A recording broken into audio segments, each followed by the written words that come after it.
Yeah, but you can't be putting your hand out there because it could be cut off.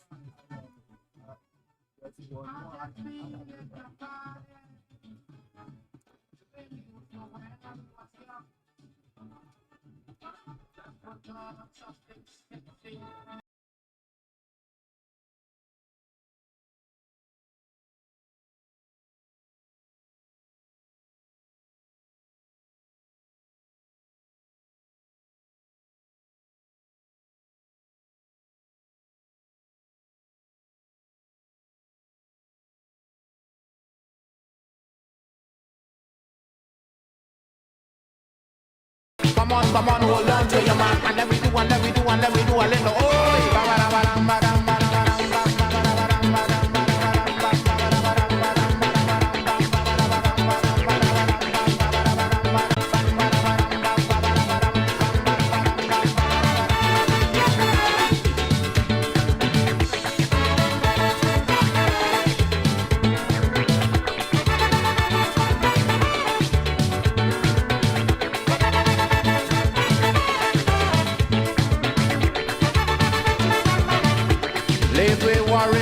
doorsteps, but after tonight we have no time. We gon' deal with that tomorrow. Tonight we going out and line. We gon' do a little soca. We gon' do a little grind. We gon' do a little back. I saw them youngsters how to wine. Tonight the black man feeling the party. Tonight the black man feeling the jam. Tonight the black man just feels the boogie. Come on, hold on to your man and let me do a little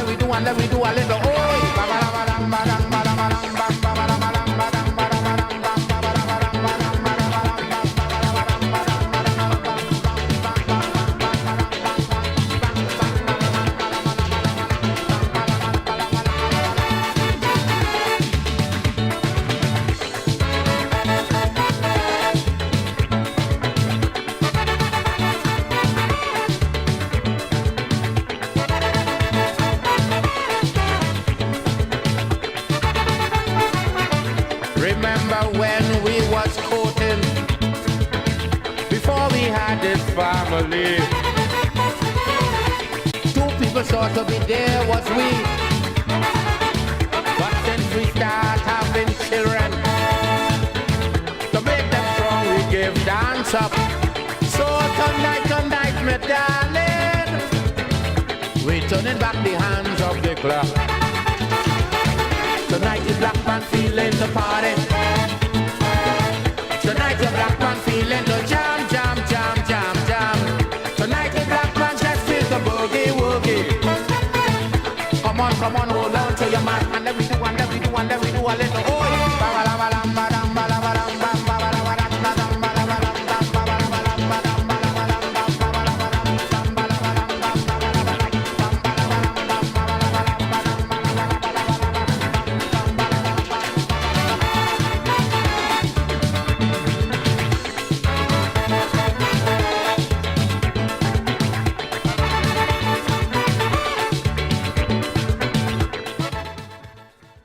Yes, indeed. A pleasant good morning to all and sundry. This is Sunday after, of course, New Year's Day. So it's the first Sunday, I believe it is. No, New Year's Day would have been the first. No, Monday. So it's the first Sunday actually in the new year, January. And of course, yesterday, last night, of course, we had a wonderful time, but it was in the midst of what is called small band category sponsored by Pan Trinbago, and therefore we are right into the carnival. So I thought we should, of course, have a little jumpy kind of music this morning in spite of the seriousness, because remember, all play and no work make Jack a mere toy, and all, of course, work and no play make Jack a dull boy. So we have to mix it, in other words.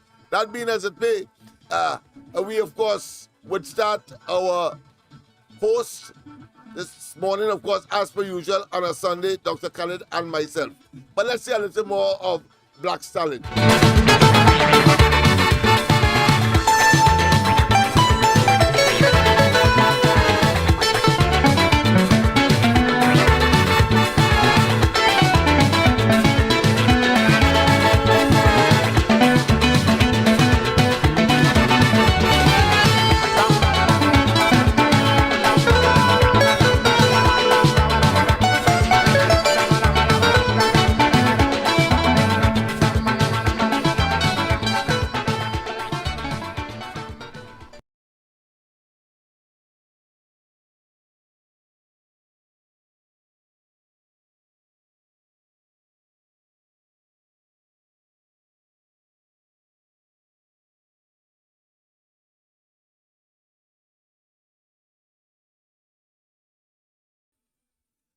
Pleasant good morning once again. It is, of course, the Corridor Transformation, the Sunday edition, Dr. Khaled and myself. And, of course, as we normally would say, let me be formal, of course, in Trinidad and, of course, in Tobago, our good friends there are present. Good morning to you, because that is the most south, well, I should say northeasterly. I wonder why I'm saying south, because of Panday, I suppose he's a south man. But he is the man of the moment, and, of course, on this program today, we will, of course, do an in-depth, both in terms of our personal experiences and, of course, do a generic analysis as to his legacy, as to his impact, and as to, of course, the way how his politics would have, whilst living, of course, his politics would have influenced across the society called Trinidad and Tobago. And, of course, I personally, I tell you up front, I would like to continue the advocacy for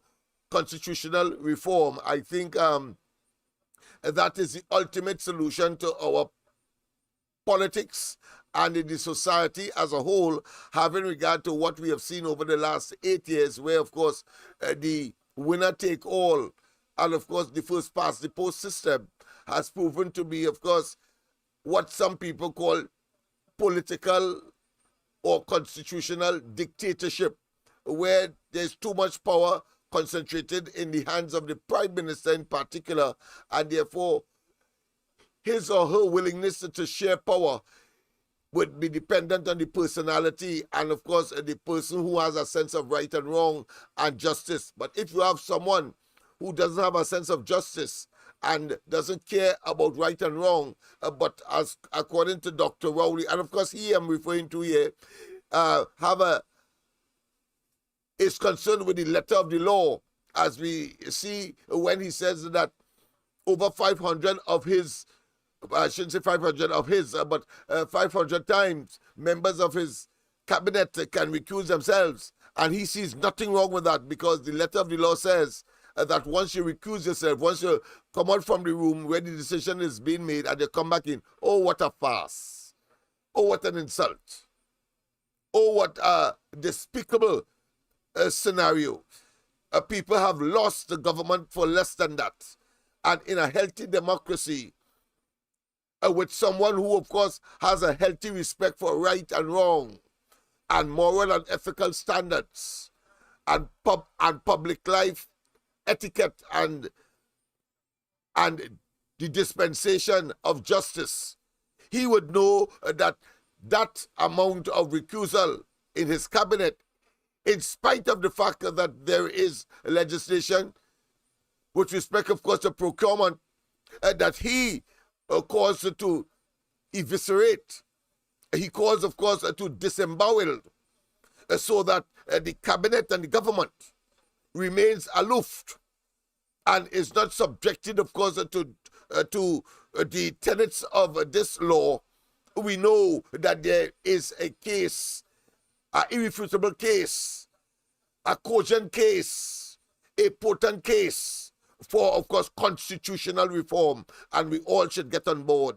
I know that, for example, Robert Amar has had a petition out there for some time, and I think this should be a golden opportunity to capitalize so as to talk at least at the beginning of such an agenda that there should be, of course, referendum advocacy so that major issues such as that of deciding the closing of Petrotrin, the purchasing of boats to the tune of billions of dollars, and the engaging of projects to the tune of, and I'm talking across the board. We cannot wait for and hope that someone will have a moral conscience and an ethical conscience and a sense of right and wrong. And then, of course, a hope that when they get into government, they will exhibit that in the interest of the people. We have seen that checks and balances that are objective and that has not just political connotations, but legal ramifications for acting or not acting, omission or acts that, of course, will jeopardize the public good and the public interests. And that is what a democracy is all about. And Trinidad and Tobago must now strive for and evolve to that level. That being as it may, of course, I have Dr. Khalid is here, and of course, I will ask him, of course, to make his opening remarks. But as usual, I had to ask him, how has been your weekend so far, Dr. Khalid? Wonderful, great. Praise God. Come up a little more, a little closer to the mic. Yeah, right. Praise God. It's been good, as normal. Out at the center yesterday, Friday, whole week, trying to put things together. This year, in music school, I'm supposed to start back. The people who work with me on it, the police and the soldiers say we're starting back on the 10th. And, producing those kids. And we just doing our thing. Just doing your thing. Yes. Yes, indeed. God said. Yes, indeed. But of course, the topical issue at least until Tuesday, where he will be cremated at the shore of peace, under, of course, Hindu rites. Right. And you as a religionist, and I'm sure would have studied the multiple religions in Trinidad and Tobago. Right. And the attitudes, I can tell you about the discrimination against Shouter Baptists, because I'm a practicing Shouter Baptist, and the history have shown that we were even legislated against from, of course, utilizing or practicing our dogma and our rituals. Correct, that's right. So I would want to start there in terms of, is it a historic moment for a Hindu to be given, of course, that what I consider to be recognition in death? I'm talking here in terms of a state funeral, and whether or not it should resonate or it should send a signal that we must be more mature and not disrespect people's religion, because there is a country of persons who believe that their religion is superior to others, and therefore will generate the kind of bigotry, including, of course, talking about worshipping monuments and what is called totemism and all of that in a society like ours that is multiracial, multi-religious, and multi-ethnic. Dr. Khalid. All right. Well, Lennox, wonderful. The thing is that I always ask people to send back their memory. We live in a colonial society. Right. Our ancestors of African descent were slaves, and they abolished slavery, and they broke all the promises. The East Indians came here as indentured servants. Yes, with a contract, you could get a little land and pay them some little money, but they were treated badly. Right. They were beaten still and denied certain things, and this is why as early as I would say 1890 back to 1900. A Muslim lawyer who came down as an indented servant, a lot of people don't know about it, by the name of Muhammad O'Fry. Okay. He was one of the first advocates. So I always refer to him as Panday number one. Okay. Because he was a lawyer and he came down with the indented servants and as a young man. He advocated for them and he protected them. And that's a name people must research. Okay. Muhammad O'Fry. And so he was advocating for the East Indians because of the condition on the things like that. Where religion is concerned, the colonial masters never respected our religion. All right. Be it Hinduism, the Baptists, as you correctly said, Baptists were beaten by the street corners. While they're doing that, those people who beat the drums who were of British. Yes. They were out there. The name will come back to me. They were out there preaching and beating their drums and Salvation Army. Okay. Right. They were beating their drums and all that. True evangelists, early evangelistic. And they had them. They propagated the thing. The Baptists were beaten, burst up their head, always jailing them. It is this guy Bertie Gomes, when he won in 51, when he won the election. Bertie Gomes stopped it. He wasn't prime minister, but he was the premier. Yes. Right? As the first premier, local premier of Trinidad and Tobago, he stopped it. All before that, Baptist was getting licks. Hindus was being disrespected. Okay. Right through. This is why when Butler and Kohler, Adrian Kohler, Rienzi, they were beaten. They were, but you remember there's a guy, what's his name, who got burned up when he come after Butler. The name yes, it's called Charlie King Junction. Charlie King, yes, the police officer, yes. Right. So all that, and then up come Basdeo Panday following these great performers. Right. They're talking about Butler, Adrian Kohler, Rienzi, and all of them. And then they tried Capillo, and well, of course, before Capillo, Badis Mirage, yes. And they wanted a doctor, so they tried Capillo, and then Jamada and them. And when Basdeo Panday entered, he continued alive. And I am pleased with the recognition that he got, that he's getting in debt. Because in life he had it hard. Yes. He's the only prime minister that PNM tried to jail. Yeah. Because they were afraid of him. Yeah. They never really, they were afraid of him. They disrespected his talent, just like they are disrespecting Kamala now. You know, I'm not going to leave that out. Of course. I would suspect and expect that. So go ahead, my friend. So anyway you want to late tin, however. Yes. So Basdeo Panday unity at Trinidad for unity. With the Baptists, as we know, the PNM government denied the Baptists from getting land and school and all that. It was Basdeo Panday. That's and right. you can correct me if I'm wrong. No. You're right on track, and you usually are. I could put my neck on a block, so to speak. But go ahead. Yes. And it was Basdeo Panday, and he keep on pulling. And I will tell you, the success of the NER would not have been overwhelmed as it was if it wasn't for Panday.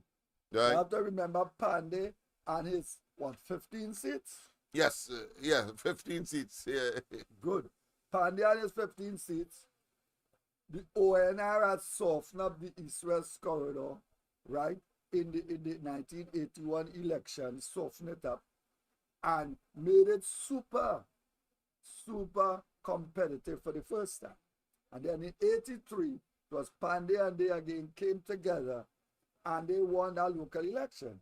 So after that local election, all of us, I mean, we were young activists at the time, but all of us knew that once 83 came and we saw what we were seeing, and we know that they came together, we know what was going to happen right. in 86. Right. And that was all because of Panday willingness. Right. I was disappointed when the NAR broke up. I felt, as much as I love Robinson and Panday, I felt that both of them could have gone in a room. Just like you and I would go in a room in private if we have a difference in opinion. And cuss out each other. Yeah, agree. I cuss out, right? No, agree on the format. And we, yes. And then when we come out of there, we are best of buddies. We smiling. Nobody know that. That right. Is why I felt, because it's two educated men. Yes. You know, and I mean, what make me sort of would always look at Panday and Kamla and people like that is what they went through. Yes. You remember Pam? Like a good diamond. Yes. You go through all kinds of pressures and so on, but eventually, when you are fine-tuned, you are invaluable. Go ahead, yes. He went through Panday go through that kind of thing. Poverty, coming from that village, focusing, and it's because of his ability to overcome. And he was definitely bright. Yes. So he deserved any kind of accolade he's getting. And it's too late, but it's on time still. It's on time, yeah, because I mean never too late. The occasion presents itself. And he deserved the state funeral. I had some arguments the whole week with some people, and they all saw my point. I ended up telling one of the guys, I said, you could say what you want to say, but it's few people that I would say entitled for a state funeral, and Panday is one of them. That's right. Is a small team of leaders. But in fact, the present Prime Minister is the seventh Prime Minister of Trinidad and Tobago. Panday was the fifth Prime Minister. But I want to focus on what does this mean for the Hindu community? Because remember, because it is Panday we're dealing with, but the state funeral for the first time is under Hindu rights. Right. And we have had, of course, a lot of controversy, a lot of recriminations, if you want to call it that, a lot of bigotry, a lot of discrimination, because the people who would have, of course, either by their very operations, or should I say, their rituals and their garment that they would wear, not dissimilar to, let's say, the Roman Catholic.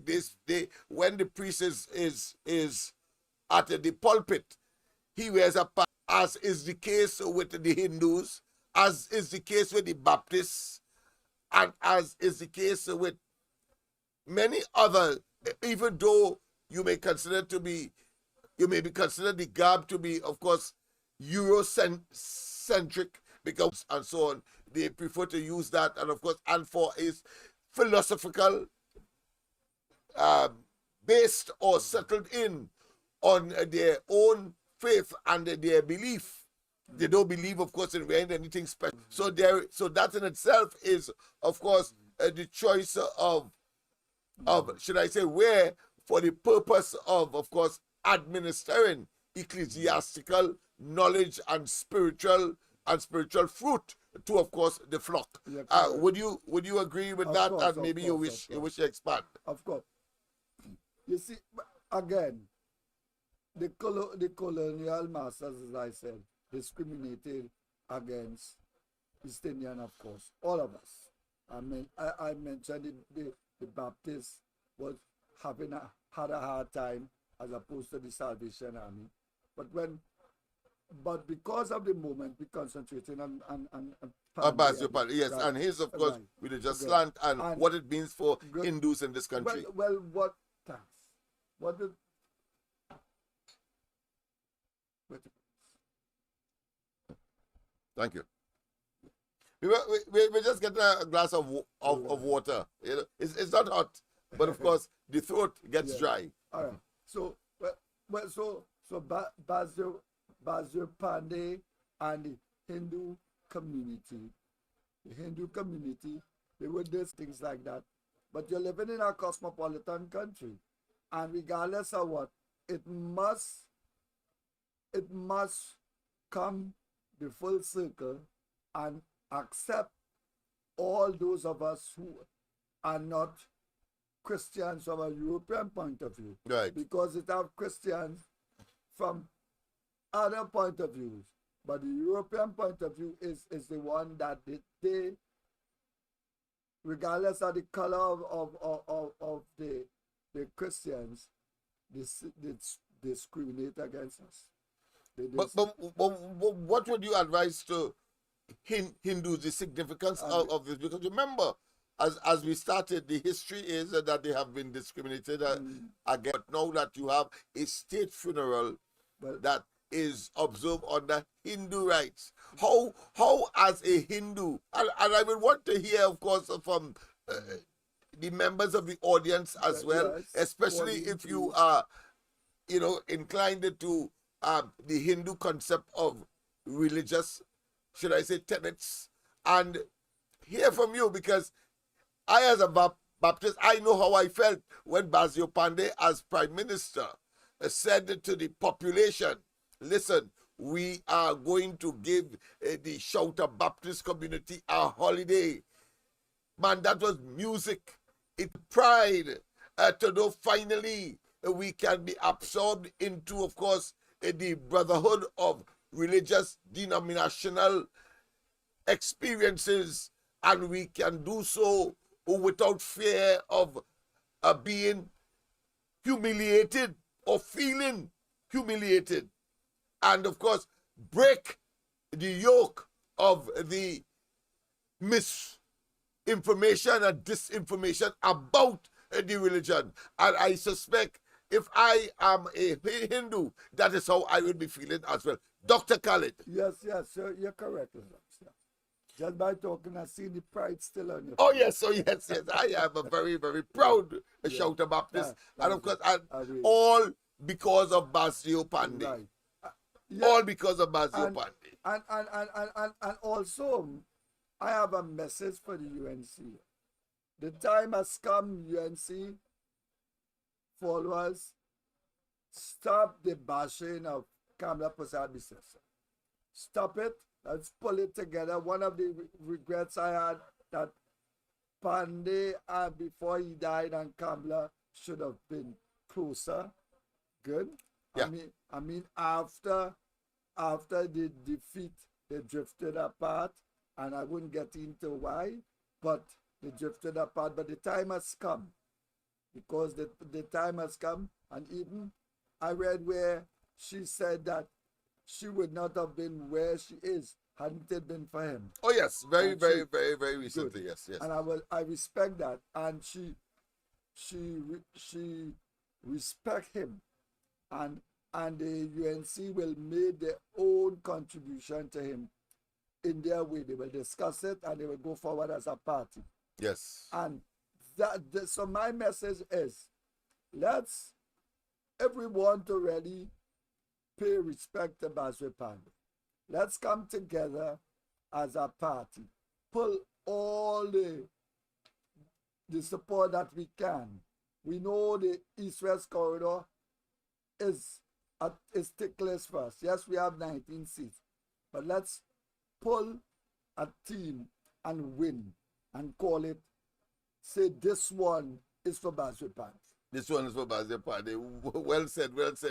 You're sounding like a political strategist in this environment. I would say an opportunist, but a strategist, because there are those who would use it for that purpose. Yes. So we don't want to, of course, downgrade or in any way belittle the significance Yeah. of the fact of the man who is alive and what he has done. And as I said, I have been eternally grateful for the way that he handled, of course, the Shouter Baptist community, schools, plural, whether it be kindergarten, whether it be primary, and of course, I know that Archbishop Barbara Grayburg is waiting, should I say, impatiently for another opportunity to at least set up a secondary school as the Shouter Baptist take their pride and their role in, of course, developing national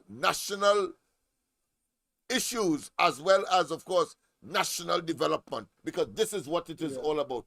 Religion as a whole had taken on, of course, the responsibility of doing what? Of educating the population. It was the state came after. Dr. Khalid. No, you're correct. You're correct. And to strengthen your point, let's look at in the early days, it was what? The Anglican and the Catholics, right? And then the Presbyterian. And after the Muslims and the Hindus came in. But the first three was Anglican, Catholic, Presbyterian. Then Muslims and Hindus. The Baptists came after later on, where education is concerned. And it was a pride for people, when people talk about the going to QRC and all those places, it was a pride. They had certain people that couldn't get in there like that, regardless how bright they were. Yes. And it's because of Adrian Colarienzi and them activism, Butler, Bertie Gomes as the first premier. Good. And then when Eric William won in 56, took it from there, and as the leader, he made some changes into the way they attend people in QRC. They accept people in QRC and admit people in QRC and Fatima and those other schools. I wanted to put on your political hat now. Because of the public bitterness that came as a consequence of the ascendancy to the leadership of the UNC. And of course, Basdeo Panday can be seen, and without fear of contradiction, the founding father of the UNC. Well, in spite of all of its evolutionary, should I say, development or metamorphosis from Club 88, etc., coming out of the NAR and so on, and even within the NAR and before the NAR. My question to you is, how difficult, because I mean, his family is still alive, his daughter in particular formed her own political organization, how difficult it will be for the UNC, of course, to firmly and get everybody on board to, of course, should I say, express a fitting tribute to the founding father of the UNC, having regard, of course, to the obvious bitterness that would have existed before he passed away. Do you think that the man who, of course, has been such a tower of power and, of course, a larger-than-life individual in the politics and, of course, the creation of this powerful political organization called the UNC? I know it's a ticklish one, but it has to be, of course, discussed, because the UNC will be faced with that, because they have announced that they want to generate a fitting tribute to the founding father of the party. I know that the current political leader said that all of the 7 regional corporations that are under the control of the UNC, books of condolences will be, of course, open. But of course, I know that they would want to do more, but they will have to be in concert. It will have to be of necessity in concert with the family, who may well be harboring, lingering, of course, bitterness. And your assessment. Put on your political, put on your psychological cap, right. put on your historical cap, and of course, let's see how we can anticipate what could happen All right, here. Lennox, I want to start from what I told you coming on in the car. Yeah. Go back there, right? Because we always have a lot of our planning and things when I'm traveling to this program. The thing is, if the UNC and Trinidad and Tobago, let's take the UNC, talking about the UNC, want to give Basdeo Panday a fitting contribution, among others. Yes. The first, I would say, bring the party together. Find a place first in their heart for people like First, before I begin with your question, then let's sit down and work out whatever differences. I believe one of the reasons why I told you I respect Kamala Prasad Bisesa, because regardless of all of what she go through, all the attacks, she still have a big heart. Yes. I don't know if you agree with that. Of course. Right. There's anybody with a modicum of understanding of the politics under the lady and her growth to this stage will certainly be in agreement. So this, in my humble view, is a very, very good opportunity to go. Almighty God have a way of working things out. Yes. And next year's election, not to say is like last year that we could say 2025. All we have to say now is next year. Next year, that's right. Next yes. year. You couldn't say that last year. No. People say, well, go 2 more years still, right? And all of that. But now we can say 1 year, of course, at the end of this one. And then we can't underestimate the PNM. The PNM have some political strategies. If the PNM realize that we still not sure one thing, they can spring an election on us. That's right. Thinking they can catch us off guard. So your first advice is that they must find a way to get a middle ground and to, of course, come around the discussion table. Yes, come around the discussion table. Work out your problems. All those who are attacking Kamala and saying she must go, they need to stop. Because they know, and I will tell them right now, they know if you call an election right now, they're not beating Kamala. Right. So stop that and let's compromise and work out something and concentrate on defeating the PNM. But in order to defeat the PNM, the accommodation have to first fit in. And if you want to honor Baz, honor him by bringing the party that he founded together and also extend the hand of friendship to others, because that was Baz.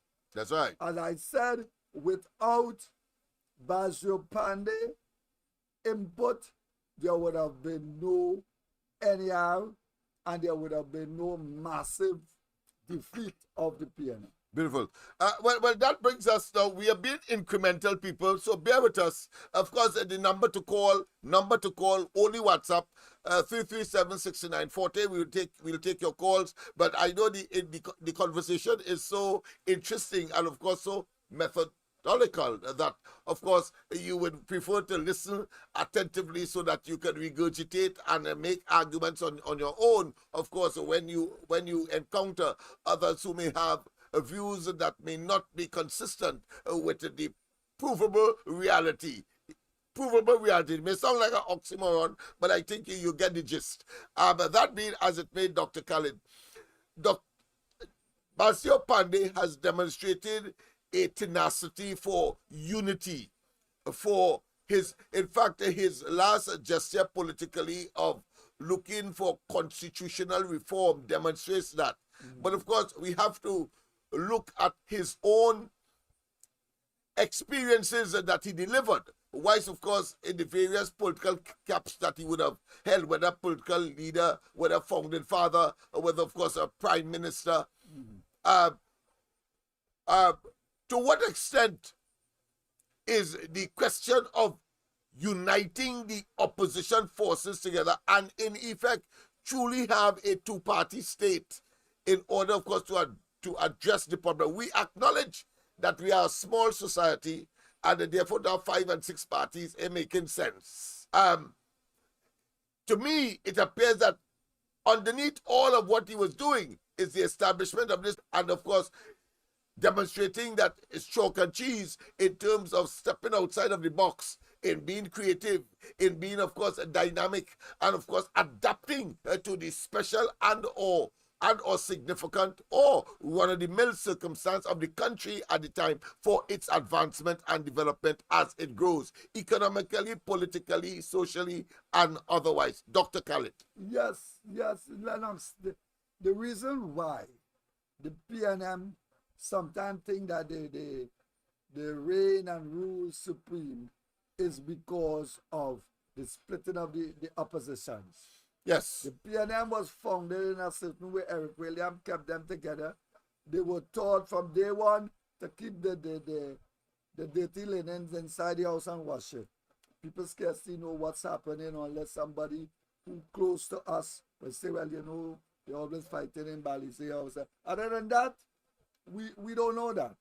It goes on very regular. Right now, Rowley's under pressure. I can assure you that. But, yes, I said that up to last night. But very few people know that. Yes. And with perceive because look, when Manning was under his own pressure, we see a similar pattern. But he wasn't saying, but it was reflected in the calling of 2 early elections. Yes. yes. So it will be seen in other ways. So the two-party state, in my opinion, is a must. Yes. But there must be a proper accommodation. And another thing, for should I say diverse views good. or varying views as well as dissenting views. Good. And solving problems. Why people think that problems cannot be worked out? You have life here, or as long as we are alive, you will have problems. So as long as we are alive and the problems come, we need to find a way to work it out and solve it. That's right. Let's go straight, of course, to all right. Yes. We will take a pause here and take that call, but yes. We wanted, of course, to show you some glimpse of Panday in full cry while she was alive. But let's go to the lines. Our present. Good morning. Good morning. Good morning, Mr. Lennox and Brother Nunez. Yes. Good morning. And Brother Nunez, Happy New Year. And may God bless you to carry on the struggle and the fight. That's Dr. Khalid. That's Dr. Khalid. I know Nunez is someone that we all knew and love. But Dr. Khalid, yeah.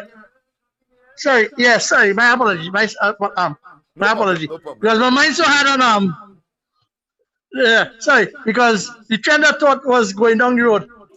Sorry, Brother Lux. The topic you're on. Is he moving encyclopedia in Nunez? Yes, go ahead. The nice thing about it is that the evidence is there. When Rafik Shah and Baris Maharaj and them, right, they had fighted. And the fragmentation of all of them decided to form a political party. And that was on all the talk show when I saying that since 1956, they can't get the politics right is because of these fragmentations and them. And you've seen it today in modern time. I just fast tracking it with Ishmael, with Vasant Bharat, Dukaran, Currency Pasad Biechan, and Romona and them.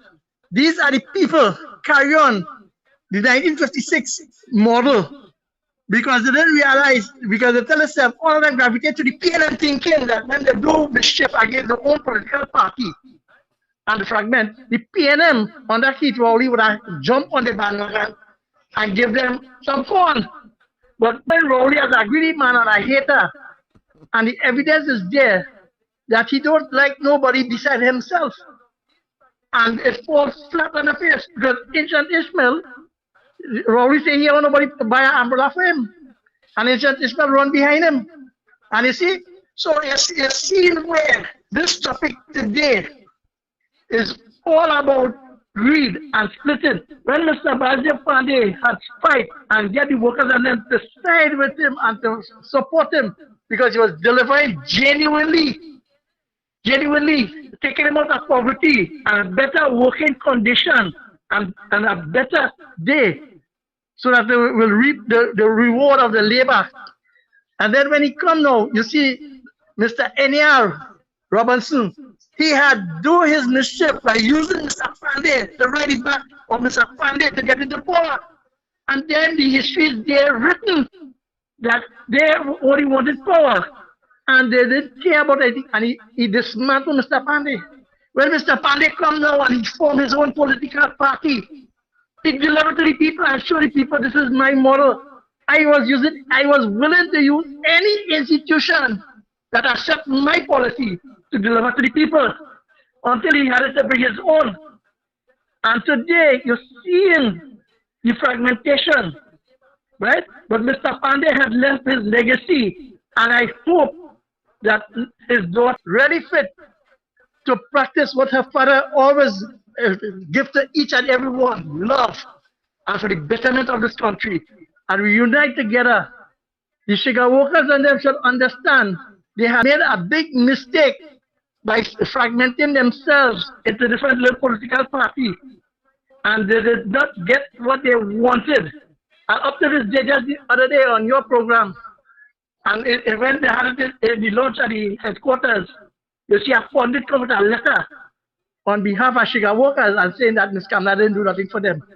But the story will go and show that the workers and them and the people who had the opportunity to get charity land and to work the cane land, they didn't want it because it was misled by others. And the history of the PNM is to sabotage and divide. And I hope that the citizens unite now. Have a nice day. Thank you very much. Thank you very much, of course. A magnificent contribution. Dr. Khalid, before we take a bit of highlight as to the life experiences that Basdeo Panday delivered to the nation, would you say that one of the difficulty in achieving this unity is that there were too many persons who believed they could be a Panday, and I'm trying to be facetious as I can be, but at the same time, not real to the fact that there can only be one Panday, and therefore unity should transcend even a Panday. Unique as a Panday would have been unity, and therefore that by itself ought to have been the glue to keep them together, the fastener. But instead, of course, we have the fragmentation, unfortunately. First of all, if you want to be a Basdeo Panday, male or female, develop yourself to be a great political activist. Right.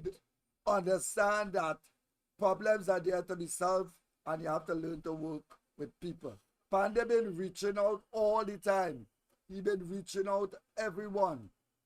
Jack and Panday fell together. That is how it have to be. And he, as you say, followed. He, I remember because I was involved in the 2007 election. So I have to tell you, he and Ramesh Maraj. I mean, you couldn't have more, should I say, frequent falling out and divergence of view than they. Right. And I remember that he, in the 2007 elections, he called on Maraj, and Maraj had no choice but just to gravitate because he said, this man is trouble. Trouble here meaning that you can't resist him because he was so, of course, into unity and understand what is required in order to really have a good party to deliver to Trinidad and Tobago goods and services. Also, one, I would say the love that he had for Trinidad and Tobago. Also, yes, of course, the Hindu community, but Trinidad and Tobago, recognizing that we are in a cosmopolitan society and we have to pull it together, recognizing that if we don't really be careful, we could have difficulties by having so much fighting that could spill out in the street. Yeah. So you need people like that. You need people to hold it together. And you need, and this is it. You need people with a male or female with a big heart. And right now, I would say you need people to hold the UNC together. Yeah. Go ahead, sorry. Starting with Kamala at the top, hold it together, work out all the differences, invite all who you have to invite, and prepare for election because, as I said earlier, if we think Rowley is not aware of things politically, I will be laughing at every one of us because PNM have some of the best strategists right now.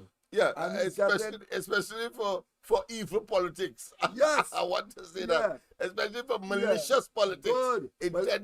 Intended to do harm to their political opponents. That is what so as to stay in government. That is what they're good at. They believe in splitting up parties and intervene and Lennox sponsoring each other parties at election time. When all them parties, they think it's coming up there, so them fellas have a big payday when they. That's right. Anyhow. But before we go to the video, audio, historical events, marking, of course, the political evolution of this man and his personal achievements and accomplishments.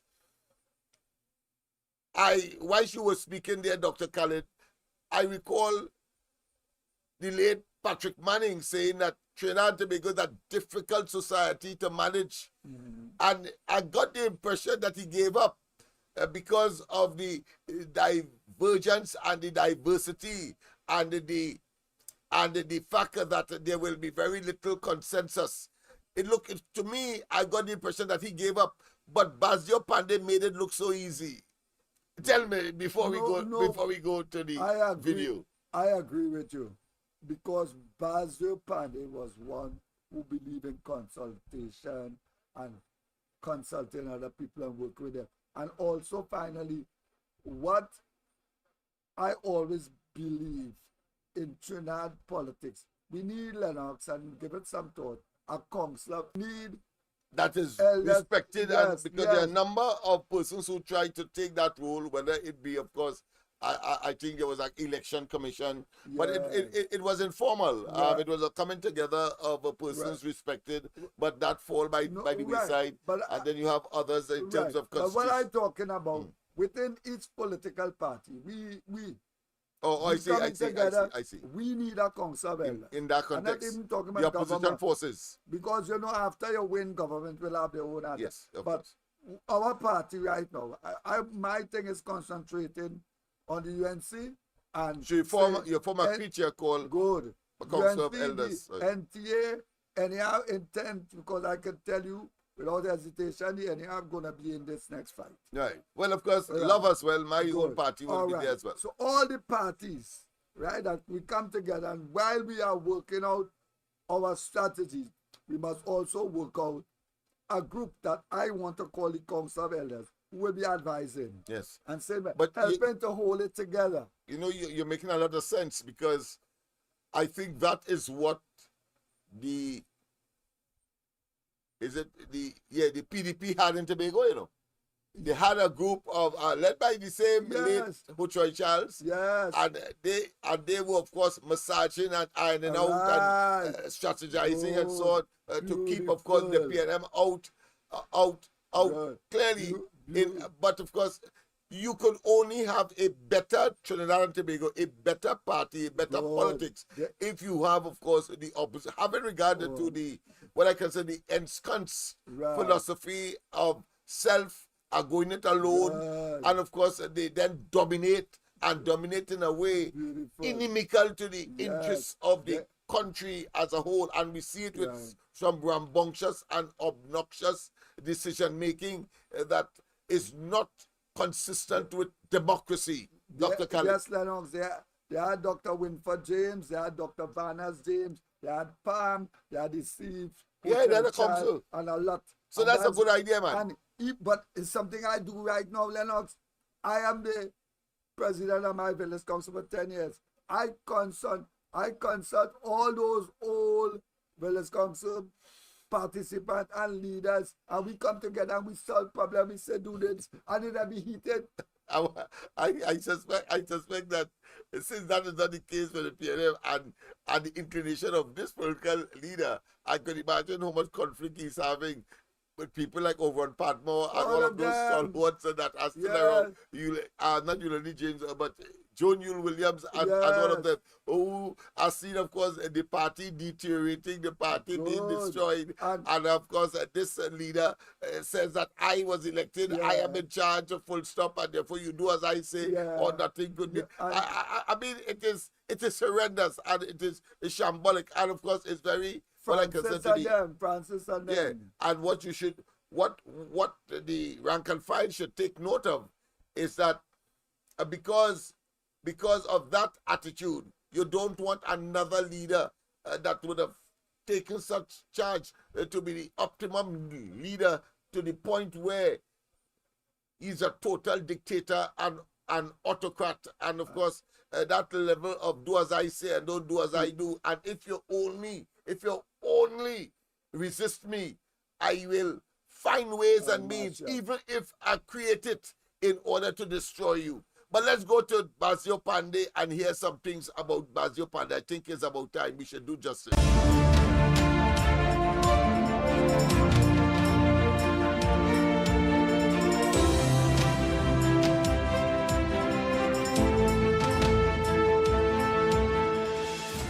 I, Basdeo Panday, do swear by the Holy Gita that I will bear true faith and allegiance to Trinidad and Tobago.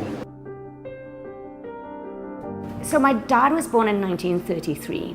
He recently celebrated his 89th birthday, which we were all happy about. He was born in a village called St. Julian, which is in Princestown.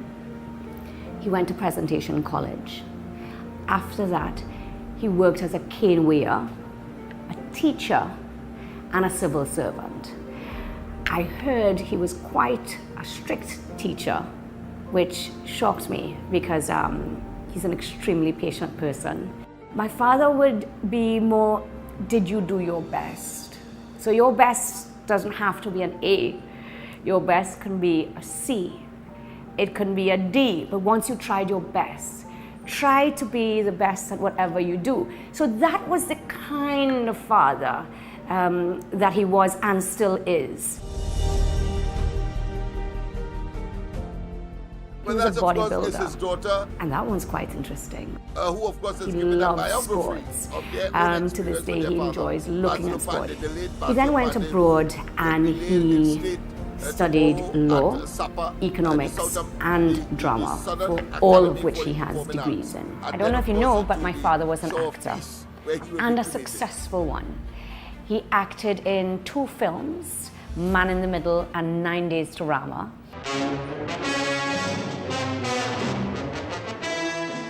And acted in a play in the Savoy Theatre in London for a year. And this really was to help him financially to pay for his studies. Then he came back to Trinidad. He had gotten a scholarship to go to Delhi to study politics and economics. He entered politics in 1966, but entered the parliament in 1976. Trinidad and Tobago broke that race bogey. For the first time, there was an East Indian Prime Minister coming from a political line that started with the DLP and ended up with the UNC.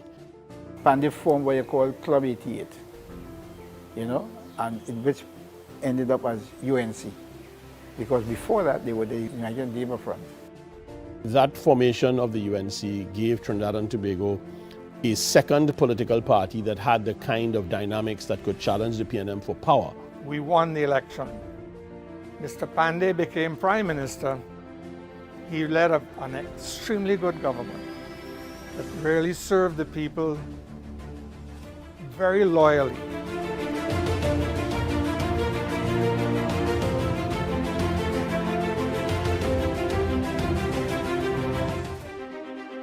So my father was the Prime Minister for 6 years, and during that period of time, there was a huge legislative agenda where laws were passed. One was obviously the Domestic Violence Act.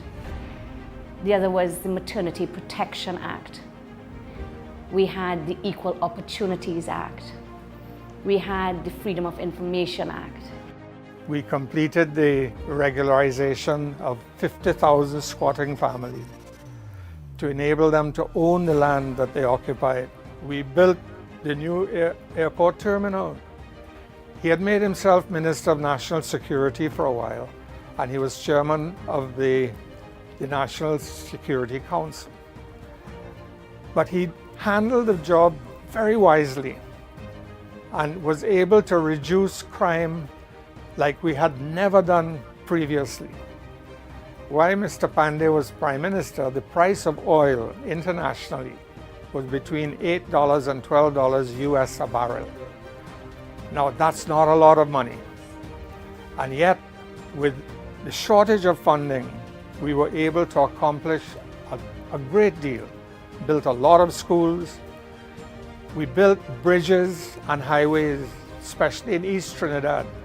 These were all visions that through laws came into fruition to really improve the quality of people's lives.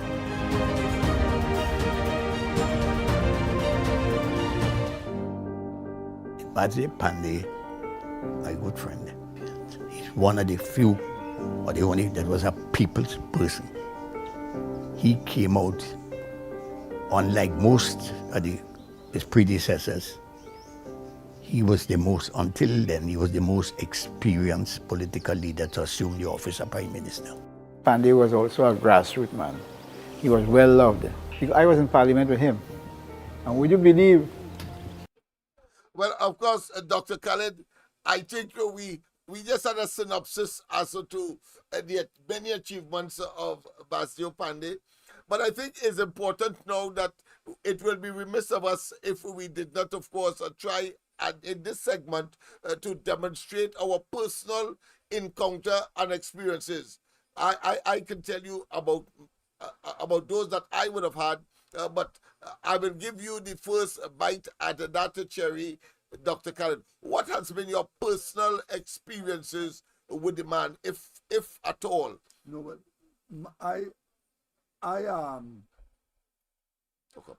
My personal experience with Panday was short. I could remember talking to him during the NER time. During the NER time, and okay. admiring him. Okay. And always saying that I like his style. What I like and still like about Panday is that ability to work with people that you would have arguments with. Right. And he'll make you smile even though he cuts in your throat. Yes. That is why Robert C. used to call him hung by day and starve by night. because he had a good memory. And when you do him wrong, he will hit you. Yes. But at a strategic time and location. When the time is right. Yes. But he will work with you. Yes. You know, and this is human being. I mean, none of us are angels. At that time, people who are torn in our sides, you have to pull out the thorn. And find a way to work with them. And find a way to work with them. Even though in other circumstances, they may be your bitter enemy to the point where you would want to eliminate them from the equation. Yes. And this is why Panday also used to say, he had a way of sending people to the political cemetery. Yes. A lot of them. Well, I would like to start my personal experience from there. Yeah. Because I remember in Palmis we had a meeting. Remember, I was as political leader of my own party, Love. Then it was called, of course, Laventil for Laventillian. So we used the cliche as a rallying point or psychological, let's say, antecedent, so that the people of Laventil will understand it is their thing. But I don't think we did sufficient work, I want to say. Not that I would want in hindsight to say that we would have been successful. Even if we would not have been successful in terms of dominating the politics in Laventil East and West, because My party is supposed to be a regional party only concerned with Laventille East, Laventille West, and of course Port-au-Prince South. Those are three constituencies. But what was significant for me at that meeting in Palmas, Dr. Khalid, when he said, you know, it is a challenge and maybe a curse to be a charismatic leader because you have to damage so much people. And I thought that was so, should I say, cold. You know what I mean? Recognizing that your job is to, but over time, I recognize that is a fact, that you have to make decisions.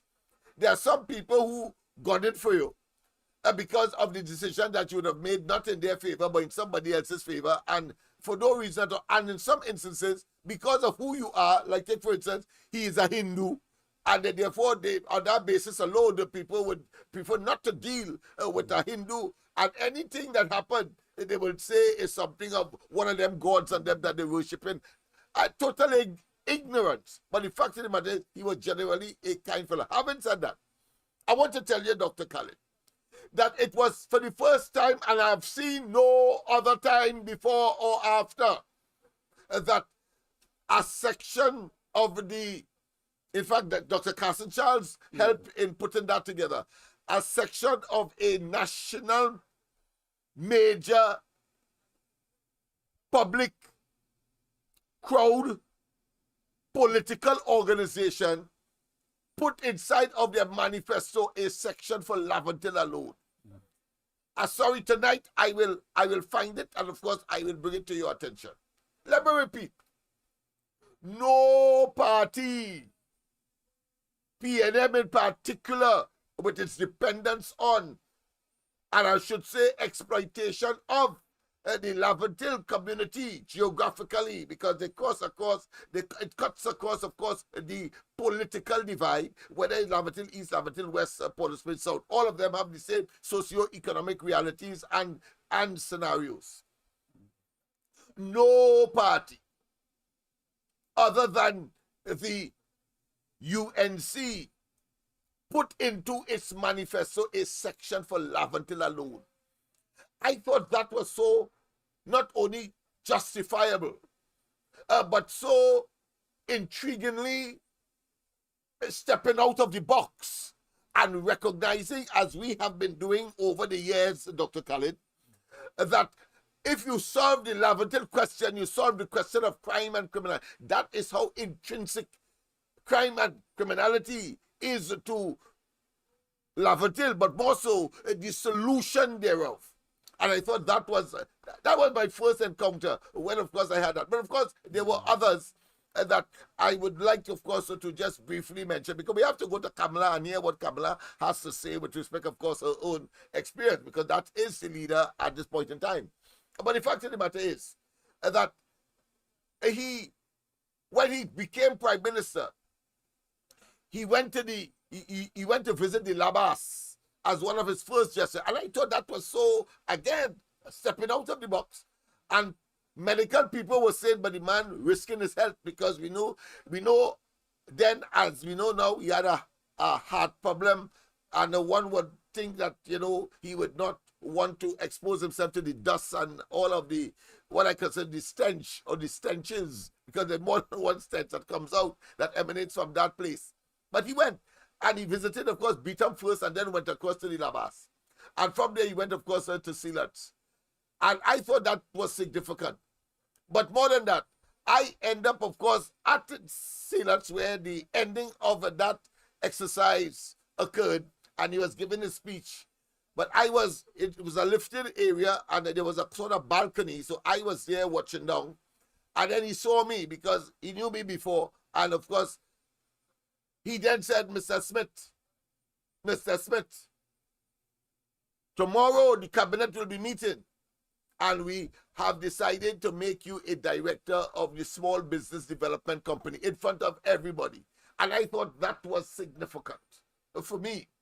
The other one that I read, quite a few, but the other one I would like to take note of is when, of course, he called me to be, of course, a temporary senator in the Senate of, and therefore the parliament of this country. I could not, and I cannot forget how elated I was. But more significantly, I was able, as far as he is concerned, and the other senators that I met there, the other 5 senators, they were so impressed because it was the first time, and the debate was there about, I could never forget, about dividing or taking away the sewer part and treated with sewer water from that of Wassa, and let them focus on, of course, potable and of course, a palatable water for drinking and eating and cooking and cleaning and so on. And that was the debate. And I stood up after getting, of course, oath, and of course, people didn't think that a freshman now wetting behind the ears will, of course, stand up and contribute to a debate. After I heard 1 or 2 speakers, I said, time for me to go up, and of course, I of course caught the eyes of the president at the time, and of course, he allowed me to speak, and I made my delivery. I can remember saying when I started, because I remember in my learnings and in my readings of course, Parliament and so on, because I have a B in Parliament in British politics. I did British Constitution, I should say. That's where I have my forte. I then say, why standing up? I say, Mr. President, my hesitancy of standing up was as a result of my believing that somehow I was still in the public gallery, and I couldn't believe it was me you were referring to. So I think it crystallized, and of course it broke the ice. And as I stood up and delivered on that particular matter, so much so that several persons in Laventille and so forth man shook my hand, and there was one former police officer who deliberately decided he has to see me to shake my hand because of the delivery. I say no more, except, of course, to say that has been my experience. The fact that it's the only political organization by such a leader that put a segment of their manifesto for Laventille. And, of course, anybody knowing me would know that I am pro-Laventille. I am focused Laventille. I am almost totally dedicated Laventille, and as I would say, I believe that to solve the national crime problem, you have to treat with the Laventille question and its development. Unfortunately, we have not yet reached that stage because the PNM has dominated there, and they have dominated the politics and, of course, government, and it is something yet to come. I have full confidence in Kamala Persad-Bissessar that she would, of course, do what was unable to be accomplished at this time, and therefore, of course, I think we should go straight to her and find out and get an appreciation as how she feels about Basdeo Panday, and of course her own relationship with him.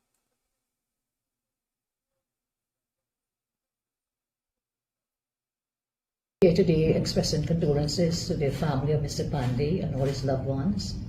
And as you will see, he has had many loved ones in his very colorful and glorious lifetime. He was a founder of our great party. He was a former leader of our party. He was former opposition leader, and of course the former Prime Minister of Trinidad and Tobago. I think he has, in his performances, in his struggles, he always used the word struggle. It was always a struggle. His entire adult life was for helping the poor and the oppressed. That was his life's work, and we can point to many hallmarks of that. His commitment to education. I was indeed his Minister of Education, and he was very committed, and in the common entrance exam dreaded finding a place for everyone in a secondary school, the dollar for dollar program, the building of schools. We had a record start of building schools in that period when Mr. Panday served as Prime Minister. So I think his dedication to education is indeed one of his legacies, and I was very blessed to be part of that education thrust, which of course we try to continue thereafter. He will be well remembered for his wit, his humor. Even in the most dire circumstances, Mr. Panday would come up with, one of the best pieces of wit and humor that you could hear. And I mean, he served in every capacity. As I say, his entire adult life was dedicated to helping the poor and oppressed. And many of his policies, many of his strategies implemented when he was Prime Minister would give credence to that. Even before he became Prime Minister, with the labor movement, he really worked really hard for the sugarcane workers. And they're dealing with things like better wages, housing, affordable housing for them, many other areas. As a labor leader, he was outstanding in that regard. But one of the things I think we want to point out is that he always believed that labor and the executive should work together. He believed that, the bond that we formed at the workshop in each of the various industries. So when he became Prime Minister, I think for the first time you had a labor representative on every state board, labor government to work together. We continued that practice when we went back into office as a UNC government. So in the labor field, he's outstanding. Not just here in Trinidad and Tobago, I think he was a visionary of the Caribbean. He's a great Trinidad and Tobago leader and a great Caribbean visionary leader as well. It will take us too long to say the many great things we would want to say. And you ask me, how do we intend to honor him? We have established in every corporation, 7 of those are UNC controlled, condolence books. In addition, at the UNC headquarters, we have a condolence book there as well, open for the public. At the Tunapuna UNC regional office, we also have a condolence book, and I'm told we also put one at the opposition office on Charles Street, Port of Spain, and the traffic has been good. Some people wanted to avoid the lines here.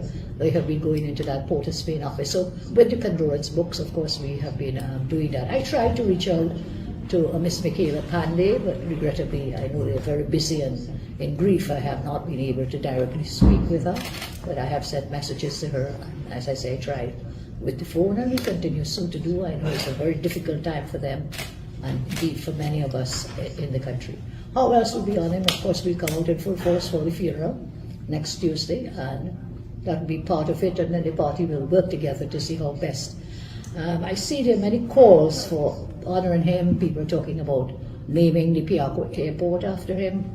I see the Mahasabha has decided that they would want to name one of the secondary schools that he established during his watch, our watch, that's the Shiva Boys College. I think that is a great tribute, because people may not remember. Before that school became Shiva Boys College, it was known as a Gandhi College, but it was long, run down, shut down. And that was the last day we held a meeting in that same venue. Mr. Panday, then Prime Minister, turned to me in that meeting. He said, Minister of Education, can we abolish the common entrance exam?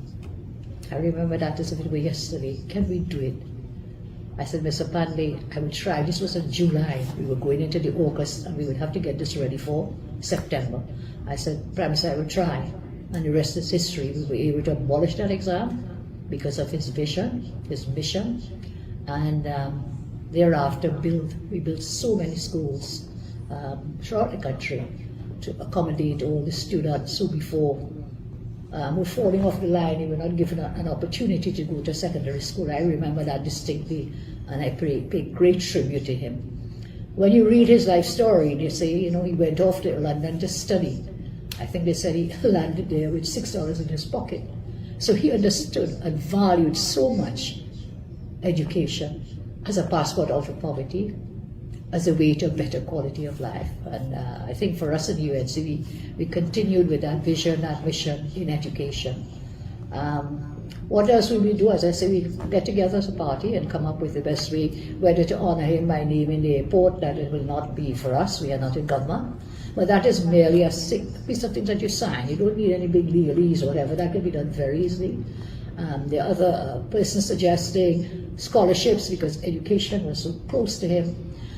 Scholarships in his name, and in addition, areas dealing with the labor movement, whatever else that could be done to honor him with respect to his work, lifelong work in the labor. So people, of course, that is the experience and the memories of the current leader of the UNC and opposition leader and former Prime Minister Kamala Prasad Bisesa.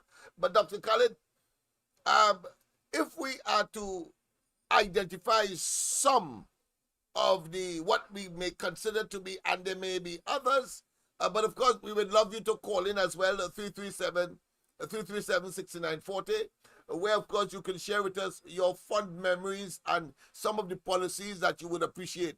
Dr. Khalid, off the cuff, of course, as the opposition leader has rightly said, the area of education, the de-shifting of the half-day school, they call it the shift system. This is the shift system, the expansion of the manufacturing or construction of schools. Of course, no one could, of course, not forget the proper funding as opposed to what is happening now of the integrity in public life. Not that he founded that, because that would have been under the NAR, but certainly the Equal Opportunities Commission certainly is something that is needed in a cosmopolitan country where there will from time to time be conflicts, including that on the basis of bigotry and religion and discrimination and so on. So, and we have seen a plethora of cases as a consequence of that initiative. Of course, we cannot forget either, because I'm seeing it making, of course, its way in social media, that poor man was able to buy a car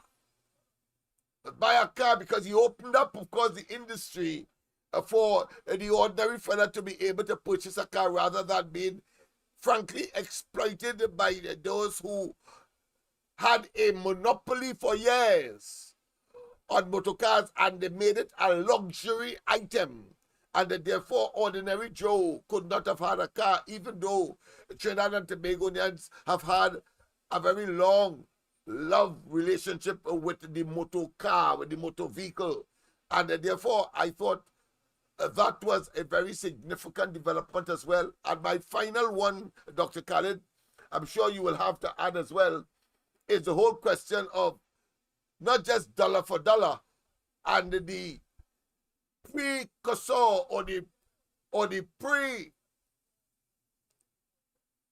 predecessor to the what is called now the scholarship program that the government has whittled down from 400 to 100, and of course the establishment and the widening of tertiary educational opportunities, whether it be through NEARS or through the Trinidad and Tobago or the University of Trinidad and Tobago, even though in the elections prior to 2010, it was Rowley who was talking about a de-emphasis on the Trinidad and Tobago University, because Kamala was talking about something in connection with the University of the West Indies.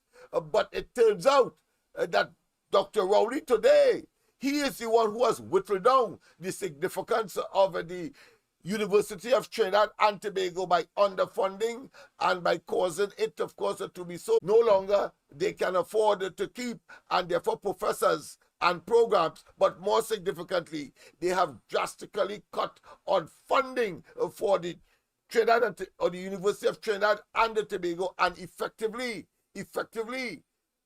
causing it, of course, not to reach the premier position that it ought to, as was conceived, but by at least, of course, Manning. But I'm saying that Panday was so conscious about education that those programs and that particular entity, though not founded by him, but certainly dollar for dollar, would have been a funding mechanism that, of course, preceded what transpired as full bursaries, and today has been, of course, totally emasculated. So those are the areas that I would have seen generally as far as poor man is concerned, all of which meant the poor man now you could be bright as a bulb now. You may not be able to get it, but then Once you show potential, you could get into a program. And I was, of course, focused on the vocational part. Those fellas who would gravitate to a life of crime because they feel that they are second class, third class, fourth class citizens, and that they have nowhere to go after they leave primary schools. Well, I appreciated and we encourage our students, and especially those who were outside of the training environment, but they have the skill, whether it's a plumber, whether it's a mason, etc. Because Panday and they introduced a program where they will certify you, even though you didn't go to formal education, or you came out of school, or you came out of a training institution or an apprenticeship program. You have the skill, but you don't have a piece of certificate or paper in your hand to show that you are fully qualified and therefore generate greater income earning capacity. They had a program to recognize these people and give them a certificate. I can tell you, because that would have been my specialty in terms of my contribution to deflecting or deviating young people away from a life of crime and show them an alternative that they can become contributing citizens, not only to themselves and their families are potential and real, but also to the society at large. Dr. Khalid. Yeah, yes, sir. That is wonderful. Thank you. Yeah. You know, one of the things that also impressed me, it was under Basdeo Panday and Kamla Prasad Bissessa, and the shift system was changed. Yeah, imagine, I always used to call it mama guy in schooling. You're giving children half day in school to say you want to accommodate with more people when you could still accommodate more people and have full. And Panday and they recognize it. So they build more schools? They build more schools. That's what you have to do. You build more schools. Yeah. And not only that, you upgrade the education at the same time. And that is what they did. That's right. Upgraded. And it make you feel good. Yes, you could go to university, you could have a vocation and still feel equal to the fellow who is higher.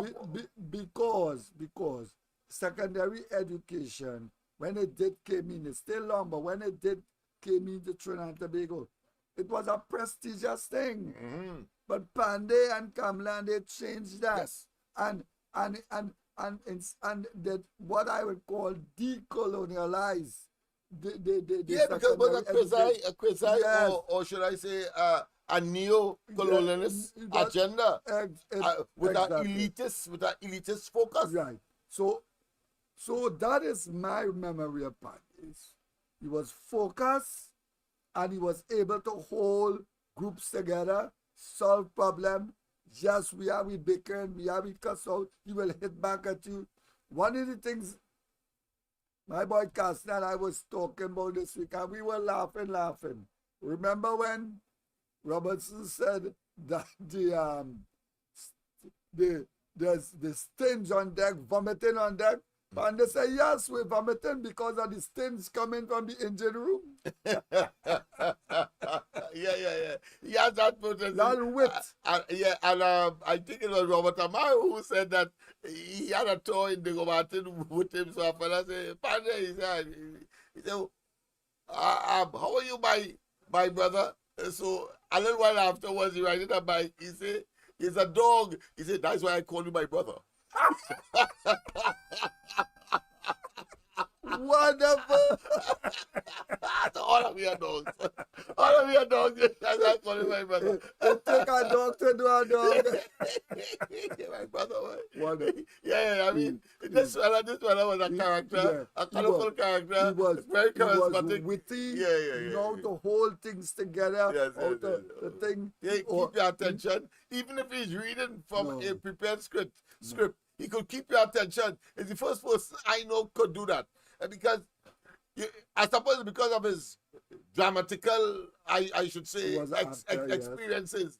Yes. Because I can't understand how you could be reading from a script and you have all these, what I consider to be gesticulations and body language, and of course, the intonations and the emphasis. Is the oldest fella I know has that capacity. Well, you see, one of the tricks I learned is that when you have a written speech, to some people, I learned that from religion, being given Kuban thing. I write my speech. Right. And 2, 3, 4 hours I study in my speech. So Right. when I take it up there, I read in it. You know it but from I have it in my head. Yeah, so therefore you are not constrained to be looking, and of course, then of course you don't know where the attention of the audience is. You don't have a feel at the audience, because some of them may be yawning, and so they have to find a way to interject something and so on. Yes. And that is why when you look at Martin Luther King and Malcolm X, Louis Farrakhan, that's the area I come from. Okay. So I learned from them guys when I sit down in Imam class with them fellas and them. I can remember right at for the first time Farrakhan came, and he came in our Sunday class, and he was talking about certain strategies. Yes. So I could say I had the opportunity with God help to deal with some of the top guys. I want to confess that I too, I mean, I learned from him. He Panday, because I remember in Pushback 5 up in Shogunas, at about 500, everybody came and they made the flowery speech, including, of course, and he said from the trade union.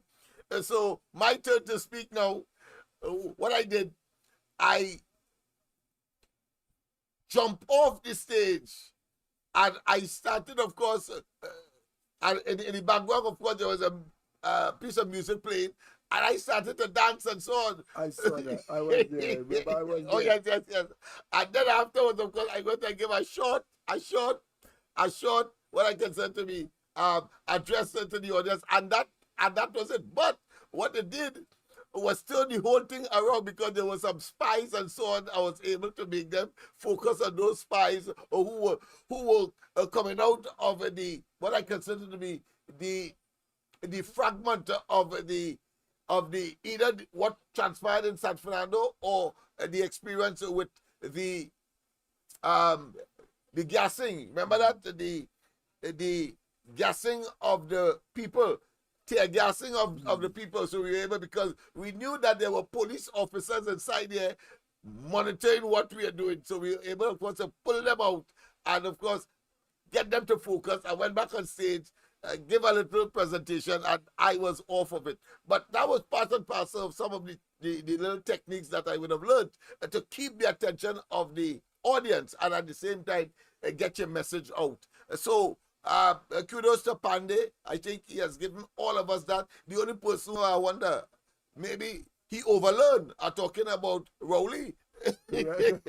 because he would try, of course, to give a blatant lie, not an iota of truth, and sweating and want to open up your head to take in the lie that he has been spouting or spewing to the people. I mean, it is just pathetic. Go ahead, Dr. But you have to remember, Rowley now has become the chairman and the president of the Brotherhood of Wrongdoers. Oh, I see. But of course, all his efforts are certainly in vain, because we see him, of course, sweating. We see him turn a local government campaign, went after in St. James members of the party, people in red, tell him he does lie.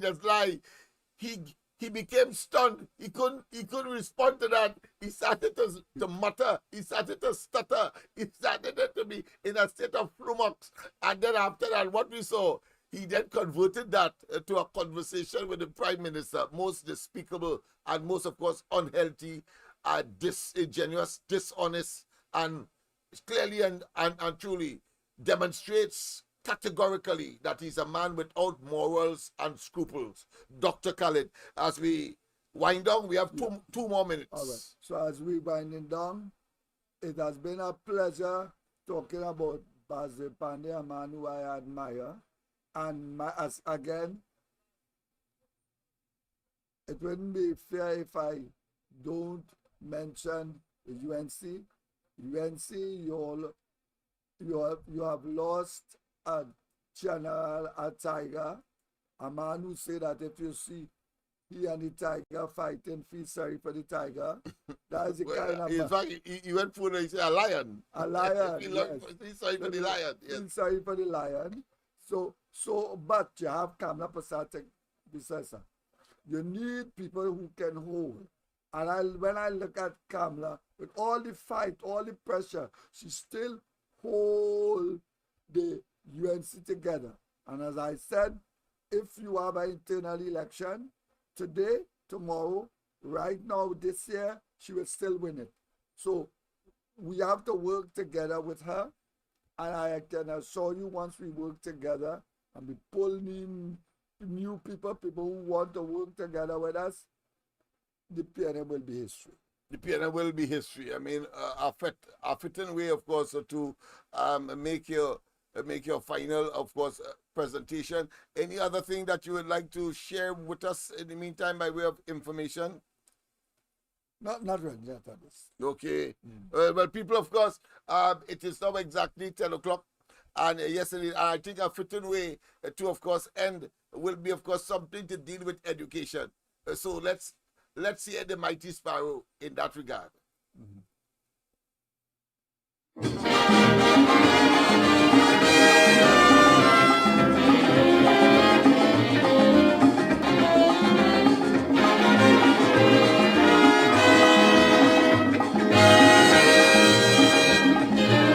Education, education, this is the foundation.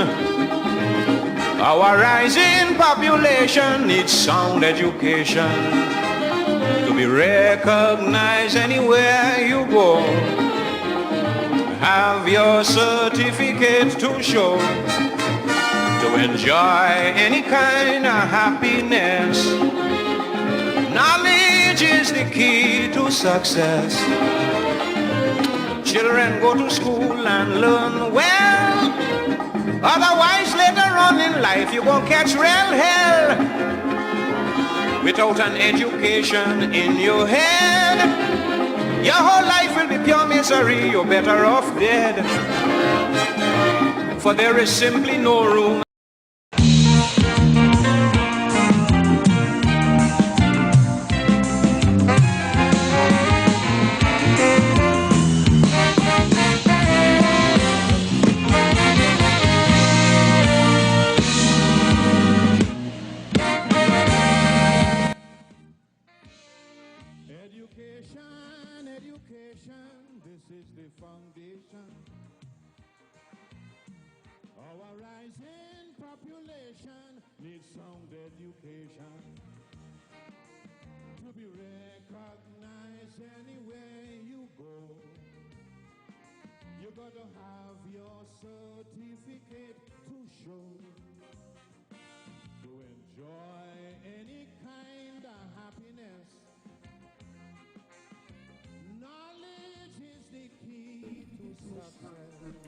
Sorry about that, of course. Morning.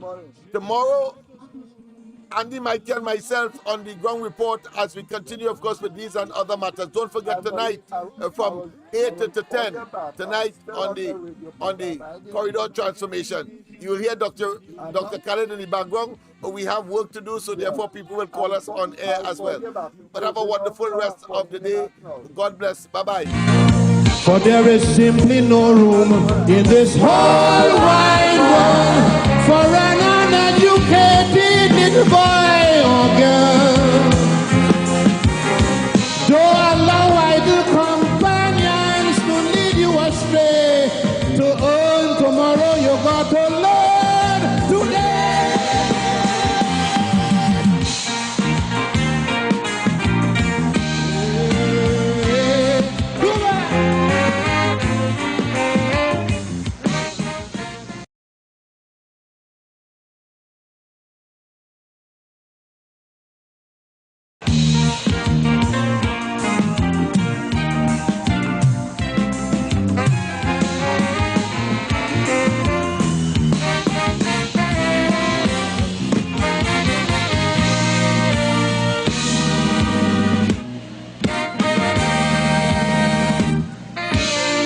Education, education, this is the foundation.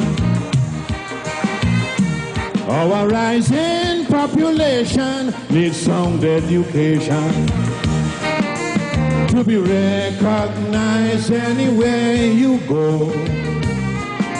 You got to have your certificate to show. To enjoy any kind of happiness, knowledge is the key to success. Go to school and learn well, otherwise later on in life you gon' catch real hell. Without an education in your head, your whole life will be pure misery. You're better off dead. For there is simply no room in this whole wide world for an uneducated little boy or girl. Don't allow idle companions to lead you astray. To earn tomorrow, you got to learn today.